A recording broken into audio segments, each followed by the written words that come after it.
Tự quay đi.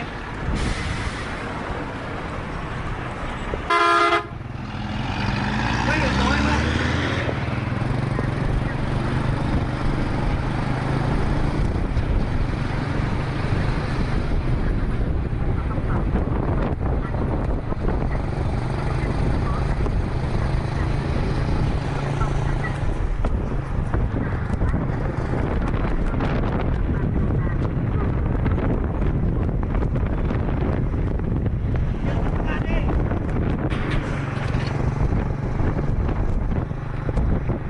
Từ anh cứ đi đi em, ngồi em vậy.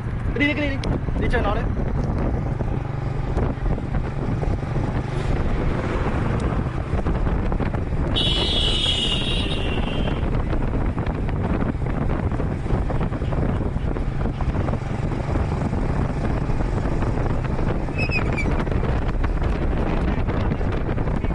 Anh phi cao lên cho tặng em hả?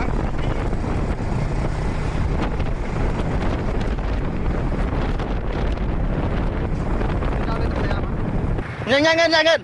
Việt Anh.